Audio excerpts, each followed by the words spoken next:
श्रीरामो रामभद्रश्च रामचन्द्रश्च शाश्वतः राजीवलोचनः श्रीमान् राजेन्द्रो रघुपुङ्गवः जानकीवल्लभो जयत्रो जितामित्रो जनार्दनः विश्वामित्रप्रियो दान्त शरणत्राणतत्परः वाली प्रमथनो वागमी सत्यवाक् सत्यविक्रमः सत्यव्रतो व्रतधरः सदा हनुमद आश्रितः कौसल्येह खरध्वंसी विराधवद पंडितः विभीषण परित्राता हरकोदंड खंडनः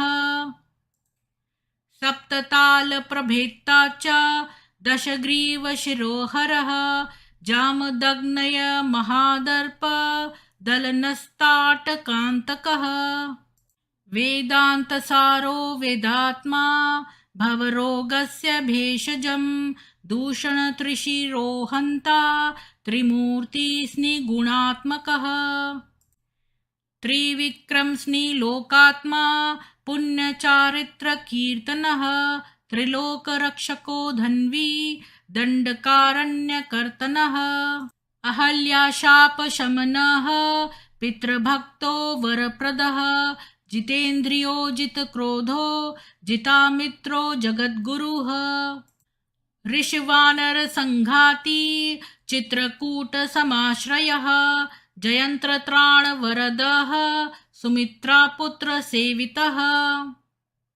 सर्वदेवादिदेवश्च मृतवानरजीवनः मायामारीचहन्ता च महादेवो महाभुजः सर्वदेवस्तुतः सौम्यो ब्रह्मण्यो मुनिसंस्तुतः महायोगी महोदार सुग्रीव वेप्सित राज्यदः सर्वपुण्याधिकफलः स्मृत सर्वाघनाशनः आदिपुरुषः परमपुरुषो महापुरुष एव च पुण्योदयो दयासार पुराणपुरुषोत्तमः स्मितवक्त्रो मितभाषी पूर्वभाषी च राघवः अनन्तगुणगम्भीरो धीरोदात्तगुणोत्तमः मायामानुश्चारित्रो महादेवादिपूजितः सेतुक्रञ्जितवाराशी सर्वतीर्थमयो हरि शयामाङ्ग सुन्दरशूरः पीतवासा धनुर्धरः सर्वयज्ञाधिपो यज्वा जरामरणवर्जितः विभीषणप्रतिष्ठाता सर्वावगुणवर्जितः परमात्मा परब्रह्म सच्चिदानन्दविग्रहः परञ्ज्योति परन्धाम पराकाशः परात्परः परेशपारगपारः सर्वदेवात्मकपरः श्रीरामाष्टोत्तरशतं भवतापनिवारकं सम्पत्करं त्रिसन्ध्यासु पठतां भक्तिपूर्वकं रामाय रामभद्राय रामचन्द्राय वेधसे रघुनाथाय नाथाय सीताया पतये नमः। इति श्रीरामाष्टोत्तरनाम श्रोतम्।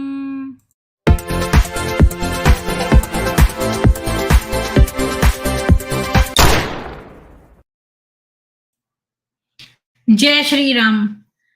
तो आज हम 27वें सूक्त से स्टार्ट करेंगे कि सीता जी के बारे में जानेंगे। तो आपके साथ शेयर करती हूँ। सप्तविंशः सर्गः। दशरथ की मिथिला चलने के लिए तैयारियां।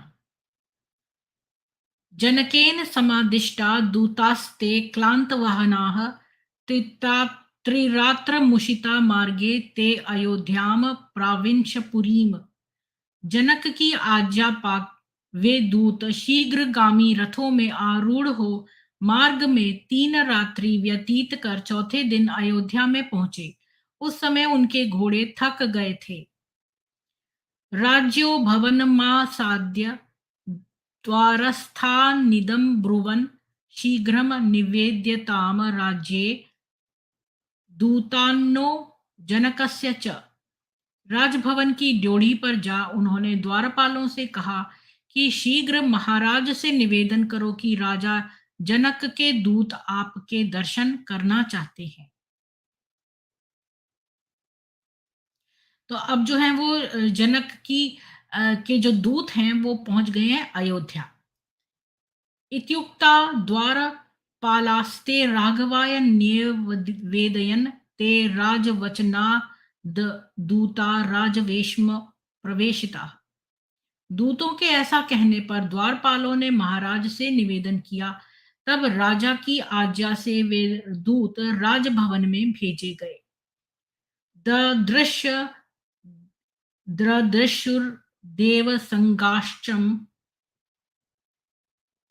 ददृशुर्देवस संगकाशम वृद्धम दशरथम नृपम बद्धाञ्जलिपुटाः सर्वे दूता विगत साधवसाः राजानं प्रयता वाक्यं ब्रुवन् मधुराक्षरं कुशलं चाव्ययं चैव सोपाध्याय पुरोहितं मुहुर्मुहुर्धुर्या स्नेहसंयुक्तया गिरा जनकस्त्वां महाराज पृच्छते स पुरः सरं पृष्टा कुशलं व्यग्रं वेदेहो मिथिलाधिपः कौशिकानुमते वाक्यं भवन्तम् इदं ब्रवीत। वहां देवोपम वृद्ध महाराज दशरथ के दर्शन कर उनके सौजन्य को देख उन्होंने निर्भय हो हाथ जोड़कर बड़ी नम्रता से ये वचन कहे। महाराज मिथिलेश्वर विदेहराज जनक ने बारंबार मधुर और स्नेह युक्त वाणी से उपाध्याय पुरोहित और कर्मचारियों सहित आपका और आपके पूर्ववासियों का कुशल मंगल पूछा है। आपकी कुशल मंगल पूछकर उन्होंने विश्वामित्र जी की अनुमति से आपको यह संदेश भेजा है। पूर्वं प्रतिज्ञा विदिता वीर्यशुल्का ममात्मजा सेयं मम सुता राजविंश विश्वामित्र पुरः सरैः यदर्च्छया अगतेय वीरैर्निर्जिता तव पुत्रकैः अस्मै देया मया सीता वीर्यशुल्का महात्मने। यह तो आपको ज्ञात ही है कि मेरी कन्या वीर्यशुल्का है। मेरी उस कन्या को मेरे सौभाग्य से विश्वामित्र के साथ आकर आपके पुत्र ने जीत लिया है, अतः मैं अपनी वीर्यशुल्का पुत्री सीता का विवाह राम के साथ करना चाहता हूँ।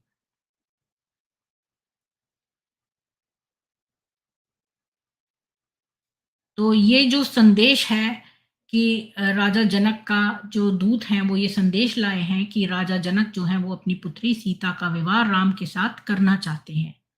प्रतिज्ञाम तरतुमिच्छामि तदनुज्ञातम अर्हसि सोपाध्ययो महाराज पुरोहित पुरस्कृतः शीघ्रम आगच्छ भद्रम ते दृष्टुम अर्हसि राघवौ प्रीतिम च मम राजेंद्र निर्वतीय तुम अर्हसि। मैं अपनी प्रतिज्ञा पूर्ण करना चाहता हूँ, अतः आप मुझे आज्ञा दीजिए। हे महाराज, आप अपने उपाध्याय और पुरोहितों सहित यहाँ पधार कर अपने राजकुमारों को देखिए और मेरी प्रीति को निभाइए। दूतवाक्यं तु तत् श्रुत्वा राजा परमहर्षितः वसिष्ठं वामदेवं च मंत्रिणश्चैव चैवं ब्रवीत। दूतों के कथन को सुनकर राजा महाराज बड़े प्रसन्न हुए और वशिष्ठ वामदेव तथा अनय ऋषियों से कहने लगे। गुप्तः कुशिक पुत्रेण कौसल्यानंद वर्धन लक्ष्मणेन सह भ्राता विदेहेषु वसत्यसौ। विश्वामित्र से रक्षित कौसल्या के आनंद को बढ़ाने वाले राम अपने भाई लक्ष्मण के साथ आजकल मिथिलापुरी में हैं। दृष्टिवीर्यस्तु काकुत्स्थो जनकेन महात्मना संप्रदानम सुतायास्तु राघवे कर्तुमिच्छति। राजा जनक ने श्री राम का पराक्रम भली भांति देख लिया है। अब वह अपनी पुत्री सीता का विवाह श्री राम से करना चाहते हैं। यदि वो रोचते वृत्तम जनकस्य महात्मनः पुरीम गच्छामहे शीघ्रं मा भूतकालस्य पर्ययः। यदि आपको यह बात ठीक लगे तो हमें शीघ्र मिथिलापुरी पहुंच जाना चाहिए, जिससे समय का अतिक्रमण न हो। मंत्रिणो बाढ़मित्याहुः सः सर्वैर्महर्षिभिः सुप्रीतश्चाब्रवीद्राजा श्रो यात्रेति च मंत्रिणः। महाराज का वचन सुन मंत्रियों और ऋषियों ने कहा, यह तो बड़ी अच्छी बात है। तब महाराज ने प्रसन्न होकर मंत्रियों से कहा, तो कल ही यहाँ से चल देना चाहिए। मंत्रिणस्तु नरेन्द्रेण रात्रिं परम सत्कृत्वा परम सत्कृताः ऊषुः मुदिताः सर्वे गुणैः सर्वैः समन्विताः। महाराज दशरथ ने जनक के मंत्रियों का, जो दूत बनकर आए थे, बड़ा सत्कार किया और उन लोगों ने वह रात्रि सुखपूर्वक व्यतीत की। अष्टाविंशः सर्गः। राजा जनक द्वारा दशरथ का आतिथ्य। ततो रात्र्याम व्यतीतायाम सोपाध्यायः स बान्धवः राजा दशरथो हृष्टः सुमंत्रम इदं ब्रवीत। रात्रि व्यतीत होने पर उपाध्याय और बंधुओं सहित प्रसन्न राजा दशरथ ने मंत्री सुमंत्र से कहा, चतुरंग बलम सर्वम शीघ्रम निर्यातु सर्वशः ममाज्ञा समकालम च यान योग्यम अनुत्तमम।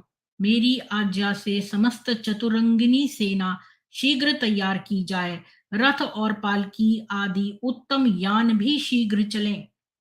वसिष्ठो वामदेवश्च जबाली रथ कश्यपः मार्कंडेयस्तु दीर्घायु ऋषिः कात्यायनस्तथा एते द्विजाः प्रयान्त्वग्रे स्यन्दनं योजस्यस्व मे यथा कालात्ययो न स्याद दूता हि त्वरयन्ति माम।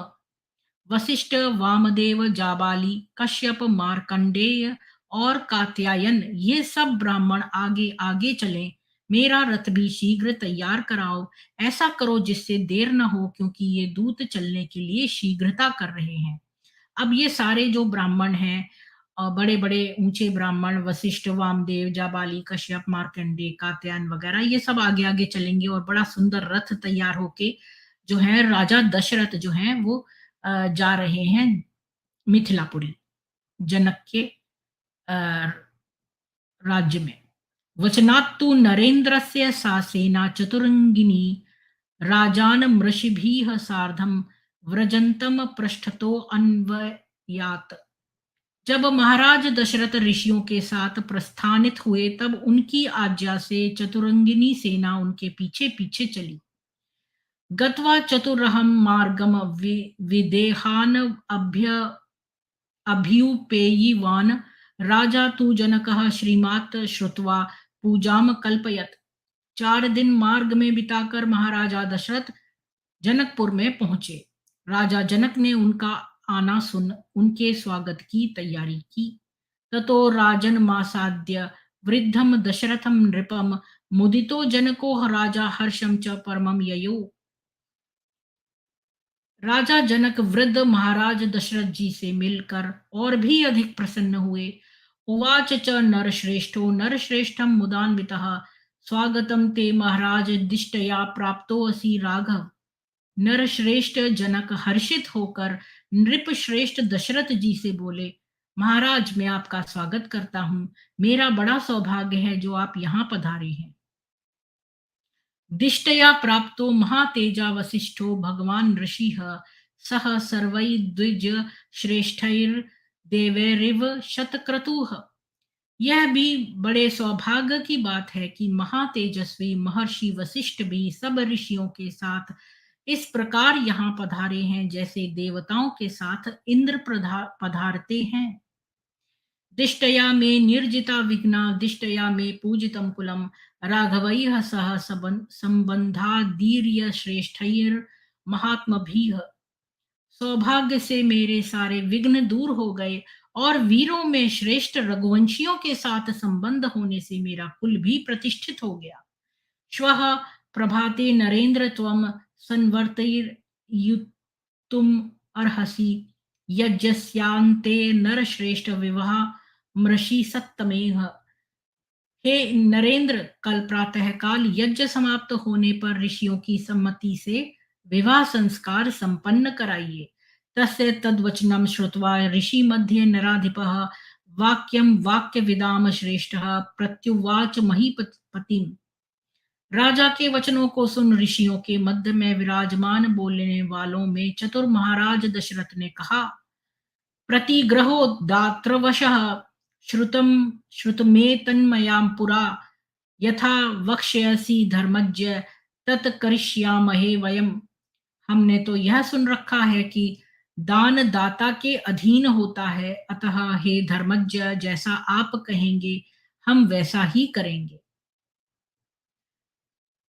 त्वदम् इष्टम् यशस्यं च वचनं सत्यवादिनः श्रुत्वा विदेहाधिपतिः परम विस्मयम् आगतः। सत्यवादी महाराज दशरथ के ऐसे धर्मयुक्त और यश बढ़ाने वाले वचन को सुनकर जनक बड़े विस्मित हुए। तो ये कौन से वचन थे कि ये उन्होंने कहा कि दान दाता के अधीन होता है, इसलिए हे धर्मज्ञ, जैसा आप कहेंगे हम वैसा ही करेंगे। यानी कि वो रघुवंश के इतने प्रतिष्ठित जो है राज्य के महाराज भी ऐसे वचन कह रहे हैं, ये सुनकर राजा जनक जो हैं वो बड़े विस्मित हुए। ततः सर्वे मुनिगणाः परस्पर समागमे हर्षेण महता युक्तास्ताम रात्रिम वसन सुखम। तदनंतर ऋषियों ने भी परस्पर मिल भेंट कर बड़ी प्रसन्नता के साथ वह रात्रि वहां व्यतीत की। राजा च राघवौ पुत्रौ निशाम्य परिहर्षितः उवास परम प्रीतो जनकेनाभिपूजितः। राजा दशरथ भी अपने पुत्र राम लक्ष्मण को देख अत्यंत आनंदित हुए और जनक से सत्कृत हो वहां सुखपूर्वक वास किया। इसको पढ़ के ऐसा लगता है कि काश हम वहां पर होते। एकोनत्रिंशः सर्गः। कुशध्वज को बुलाना। इक्ष्वाकुवंश कथन। ततः प्रभाते जनकः कृतकर्मा महर्षिभिः उवाच वाक्यं वाक्यज्ञः शतानंदं पुरोहितम्।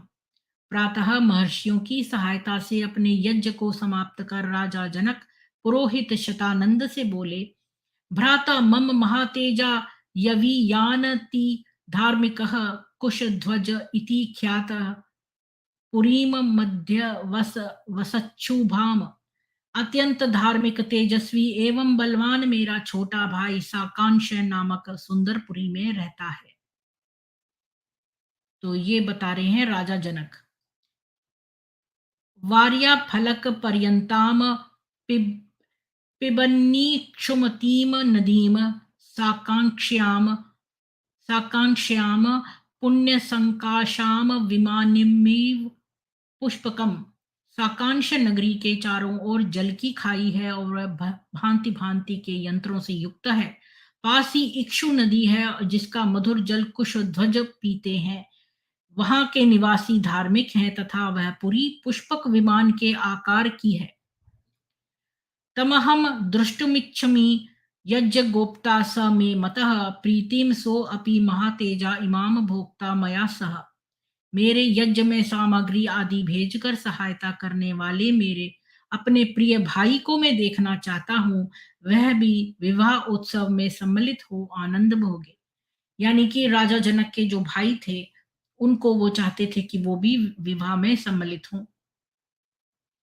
एवं मुक्ते तु वचने शतानन्दस्य सन्निधौ आगताः केचिद् व्यग्रा जनकस्तान् समादिशत्। राजा जनक शतानंद जी से इस प्रकार कह रहे थे कि कई कुशल दूत वहां आ पहुंचे। राजा ने उन्हें शीघ्र जाने की आज्ञा दी। शासनात्तु नरेन्द्रस्य प्रययुः शीघ्रवाजिभिः साकांक्ष्यां ते समागत्य ददृशुश्च कुशध्वजम्। महाराज की आज्ञा पा वे शीघ्रगामी दूत घोड़ों पर सवार हो सांकाश्यपुरी पहुंचकर राजा कुशध्वज से मिले और न्यवेदयन्यथा वृत्तं जनकस्य च चिन्तनं। तद्वृत्तं नृपतिः श्रुत्वा दूतश्रेष्ठर महाजवैः। राजा जनक का संदेश निवेदन किया।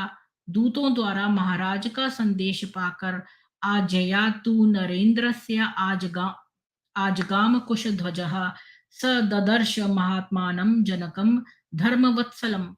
राजा जनक की आज्ञा से वे मिथिलापुरी में आकर धर्मवत्सल महाराज जनक से मिले। सो अभिवाद्य शतानंदम राजानम चाति धार्मिकम राजार्हम परमम दिव्यमासनम सो अध्यरोहत। महाराज जनक और पुरोहित शतानंद को प्रणाम कर वे राजाओं द्वारा बैठने योग्य आसन पर बैठे। उपविष्टावुभौ तौ तु भ्रातरावमितौजसौ प्रेषयामासतुर्वीरौ मन्त्रिश्रेष्ठं सुदामनं। गच्छ मन्त्रिपते शीघ्रमेव क्ष्वा कुमतिप्रभम् आत्मजैः सह दुर्धर्षमानयस्व समंत्रणम। जब दोनों भाई आसन पर बैठ गए तो उन दोनों वीरों ने अपने मंत्री सुदामा को महाराज दशरथ के पास भेजते हुए कहा कि तुम दोनों कुमार और मंत्रियों सहित महाराज दशरथ को बुला लाओ। औपकार्याम स गत्वा तु रघुणाम कुलवर्धनम ददर्श शिरसा चैनम भेवाद्येदम ब्रवीत। मंत्री ने डेरे पर जाकर महाराज दशरथ के सामने जा उन्हें अभिवादन किया और कहा, अयोध्यापते वीर वेदेहो मिथिलाधिपः स त्वाम दृष्टुम व्यवसितः सोपाध्याय पुरोहितम। हे वीर अयोध्या नरेश, मिथिलापति जनक राजकुमारों, उपाध्याय और पुरोहित सहित आपके दर्शन करना चाहते हैं। मंत्री श्रेष्ठ वचः श्रुत्वा राजा सशिर गणस्तदा संबंधुर्गम तत्र जनको यत्र वर्तते। उस मंत्री के वचन सुन महाराज दशरथ ऋषि और बंधु बांधवों सहित वहां गए जहां जनक थे। वाक्यम वाक्य विदाम श्रेष्ठो वैदेहम इदम ब्रवीत विदितम ते महाराज इक्ष्वाकु कुल देवतम। वहां जाकर वाक कुशल महाराज दशरथ ने जनक जी से कहा, महाराज आपको तो विदित है कि वशिष्ठ जी इक्ष्वाकु कुल के देवता हैं। वक्ता सर्वेषु कृत्येषु वसिष्ठो भगवान ऋषिः विश्वामित्राभ्यनुजातः सह सर्वैर्महर्षिभिः। एष वक्ष्यति धर्मात्मा वसिष्ठो मे यथाक्रमम्। तूष्णीं दशरथे वसिष्ठो भगवान ऋषिः उवाच वाक्यं वाक्यज्ञो वेदेहम सुपुरोहितम। महर्षि वशिष्ठ ही हमारे सब कृत्यों में बोलने वाले हैं, अतः महर्षि विश्वामित्र और अन्य ऋषियों के परामर्श से ये ही हमारी वंश परंपरा का वर्णन करेंगे। जब दशरथ ऐसा कहकर चुप हुए तो महर्षि वशिष्ठ पुरोहित सहित जनक से कहने लगे, मनुः प्रजापतिः पूर्वम इक्ष्वाकुस्तु कस्तु मनोः सुतः तमीक्ष्वा कुमयोध्यायाम राजानम विद्धि पूर्वकम। मनु प्रथम प्रजापति थे। मनु से इक्ष्वाकु उत्पन्न हुआ जो अयोध्या का प्रथम राजा था। इक्ष्वाको अस्तु सुतः श्रीमान कुक्षिरित्येव विश्रुतः कुक्षेरथात्मजः श्रीमन्विकुक्षिरुदपद्यत। इक्ष्वाकु के पुत्र श्रीमान कुक्षी और कुक्षी के विकुक्षी नामक पुत्र उत्पन्न हुआ। यानी जो मनु थे वो प्रथम प्रजापति थे। और आपको मालूम होगा कि मनु जो थे वो एक्चुअली में ब्रह्मा जी के मानस पुत्र थे, यानी मन से पैदा हुए, यानी मन में विचार आने से जो पुत्र पैदा हुआ वो मानस पुत्र कहलाता है। तो ये मनु जो थे वो प्रथम प्रजापति थे और मनु से इक्ष्वाकु उत्पन्न हुआ जो अयोध्या का प्रथम राजा था। और इक्ष्वाकु के पुत्र थे कुक्षी और कुक्षी के पुत्र थे विकुक्षी। विकुक्षेस्तु महातेजा बाणः पुत्रः प्रतापवान बाणस्य तु महातेजा अरण्यो महायशाः।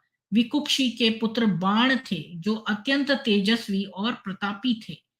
बाण के महातेजस्वी और महायशस्वी अनरण्य हुए। अनरण्यात् पृथुजर्जे त्रिशंकस्तु प्रथोरपि त्रिशंकोर्भवत्पुत्रो धुंधुमारो महायशाः। अनरण्य का पुत्र पृथु और पृथु का पुत्र त्रिशंकु हुआ। त्रिशंकु के धुंधुमार नामक महायशस्वी पुत्र हुआ। अब जो हम विकुक्षी के पुत्र जो हैं वो बाण हैं, बाण के पुत्र प्रतापी अ, और उनके नहीं सॉरी विकुक्षी के पुत्र बाण थे और बाण के पुत्र अनरण्य थे और अनरण्य का पुत्र जो है वो पृथु था और उसका पुत्र त्रिशंकु था और त्रिशंकु का पुत्र धुंधुमार था। धुंधुमारान् महातेजा युवनाश्चो महारथः युवनाश्चुतश्वासीन् माधान्ता पृथ्वीपतिः। धुंधुमार के पुत्र तेजस्वी एवं महारथी युवनाश्च थे और युवनाश्च के पृथ्वीपति मानधाता हुए। तो धुंधुमार का पुत्र युवनाश्च और युवनाश्च का पुत्र मानधाता था। मानधाता तुस्तु सुतः श्रीमान सुसन्धिरुदपद्यत सुसन्धिरेपपि पुत्रौ द्वौ ध्रुव संधिः प्रसेनजित्। मानधाता का पुत्र सुसंधि था और सुसंधि का पुत्र ध्रुव संधि था और प्रसेनजित ये दो पुत्र थे सुसंधि के। यशस्वी ध्रुव संधेस्तु भरतो नाम नामतः भरतात्तु महातेजा असितो नाम जातवान। और ध्रुव संधि के पुत्र यशस्वी भरत और भरत के महातेजस्वी असित उत्पन्न हुए। यस यैते प्रति राजान उत्पद्यन्त शत्रवः हैहयास्तालज्घांश्च शूराश्च शशिबिंदवः। है तालजंग और शशिबिंदु ये तीनों शूरवीर पड़ोसी राजा असित के शत्रु हो गए। तो यानी कि ये जो भरत का पुत्र असित था, अब उसके 3 शत्रु पैदा हो गए। 3 शूरवीर राजा जो उसके पड़ोसी राजा थे, जो है तालजंग और शशिबिंदु थे। उन्होंने तांस्तु प्रतियुद्धन्वे युद्धे राज्यात् प्रवासितः हिमवंत मुपागम्य भार्याभ्याम सहित सदा। उन्होंने असित को युद्ध में हराकर राज्य से बाहर निकाल दिया। तब राजा असित अपनी दोनों पत्नियों सहित हिमालय पर चले गए। असितो अल्प बलो राजा काल धर्म मुपेयवान द्वे चास्य भार्ये गर्भिण्यु बभूत तुरिति श्रुतम। निर्बल असित वहां जाकर मर गए। उस समय उनकी दोनों स्त्रियां गर्भवती थीं, ऐसा सुना गया है। एका गर्भ विनाशाय सपत्नी सगरम ददौ सह तेन गरेणरेव संजातः सगरो अभवत। सौत के गर्भ को नष्ट करने के लिए एक ने विष दे दिया। विष सहित पुत्र उत्पन्न होने के कारण उसका नाम सगर हुआ। सगरस्या समंजस्तु असमंजादथांशुमान दिलीपो अश्रुमतः पुत्रो दिलीपस्य भगीरथः। सगर के असमंज के पुत्र अंशुमान और अंशुमान के दिलीप और दिलीप के भगीरथ उत्पन्न हुए। भगीरथात् कुत्स्थश्च ककुस्थताश्च रघुस्तथा रघोस्तु पुत्रस्तेजस्वी प्रबुद्धः पुरुषादकः। भगीरथ के कुकस्थ और कुकस्थ के रघु हुए। रघु का पुत्र महातेजस्वी प्रबुद्ध राक्षस के तुल्य हुआ। कल्माशपादो ह्य भवत्तस्माज्जातश्च शंखणः सुदर्शनः शंखणस्य अग्निवर्णः सुदर्शनात्। पीछे यह कल्माशपाद भी कहलाया। कल्माशपाद का पुत्र शंखन, शंखन के सुदर्शन और सुदर्शन के अग्निवर्ण उत्पन्न हुए। शीघ्र गस्त्वग्नि वर्णस्य शीघ्रगस्य मरुः सुतः मरोह प्रशुश्रुक स्तावसीदम्बरीशः प्रशुश्रुकात्। अग्निवर्ण के शीघ्रग के मरु के प्रशुश्रुक और प्रशुश्रुक का पुत्र अम्बरीश हुआ। अम्बरीषस्य पुत्रो अभून्हुषः सत्यविक्रमः नहुषस्य ययातिश्च नभागस्तु ययातिः। अम्बरीष का पुत्र सत्यम पराक्रमी नहुष हुआ, नहुष के ययाति और ययाति के नाभाग उत्पन्न हुए। नाभागस्य बभुवाज अजादशरथो अभवत्, अस्माद् दशरथा जातो भ्रातरौ राम लक्ष्मणौ। नाभाग के पुत्र अज और अज के पुत्र महाराज दशरथ, और दशरथ के पुत्र ये दोनों भाई राम लक्ष्मण हैं। आदि वंश विशुद्धानाम राज्याम परम धर्मिणाम इक्ष्वाकु कुल जातानाम वीराणाम सत्यवादिनाम राम लक्ष्मण योररथे त्वत्सुते वरये नृप सदृशाभ्याम नर श्रेष्ठ सदृशे दातुम अर्हसि। हे नर श्रेष्ठ, आदि से ही विशुद्ध वंश वाले धर्मिष्ठ सत्यवादी और इक्ष्वाकु कुलोत्पन्न राम लक्ष्मण के लिए मैं आपकी पुत्रियां मांगता हूं। अनुरूप वरों को अनुरूप कन्या आपको देना उचित ही है। तो यहीं पर हम इसको समाप्त करते हैं। तो आज हमने बेसिकली जो है श्री रामचंद्र जी जो हैं उनके पूरे इक्ष्वाकु कुल के बारे में सुना। तो अभी मैं कोई कमेंट है रामायण के ऊपर तो ले लेती हूँ।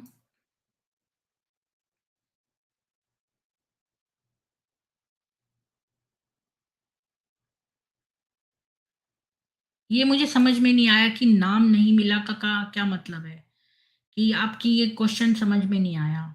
एक्सपोज थर्ड डिग्री जी,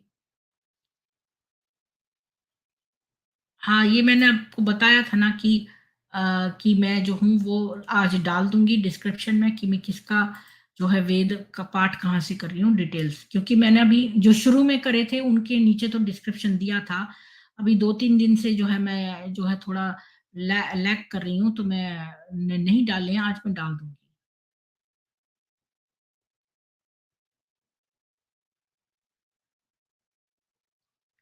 जी, तो आप मेरी 3 बातों को याद रखिए कि आपको बॉयकॉट करना है बॉलीवुड का और हलाल का। दूसरी बात कि आपको केवल हिंदूज को एम्प्लॉयमेंट देना है और हिंदूज के यहाँ ही सर्विस करनी है, और इसलिए सनातन सेतु में रजिस्टर करिए। और तीसरी बात कि आपको सेल्फ डिफेंस टूल्स भी रखने हैं और सेल्फ डिफेंस स्किल्स भी सीखनी है, और अपने छतों पर वही इंतजाम करके रखिए जो इन लोगों ने करके रखा है। चौकन्ने रहिए, अकेले में मत निकलिए। और अभी मेरा जो नेक्स्ट स्ट्रीम है वो होगी 7:30 बजे की बजाय 8 बजे रात को, और 8 बजे हम मिलेंगे एक लड़की विभू से जो मुसलमानों के बीच में बहुत परेशान रही है, और वो अपनी आत्मकथा और अपने मन की बात बताएगी। जी, 39 पीढ़ियों का वर्णन किया गया है, बिल्कुल सही है। तो अभी मैंने काउंट नहीं किए, पर मैं समझती हूँ आपने सही कहा होगा। तो मैं जो है ये सेशन एंड करती हूँ और एक लिंक दे देती हूँ, अगर कोई बैक में बातचीत करना चाहे तो कर सकता है। इसी के साथ ही जय हिंदू राष्ट्र, और प्लीज 8 बजे रात को जुड़िएगा जरूर। और विभू जी के सपोर्ट में मुझे चाहिए लोग जो यहाँ बैठे हों और उनकी आत्मकथा सुने, और जो है वो उनके भागीदार बने कथा के। जय हिंदू राष्ट्र।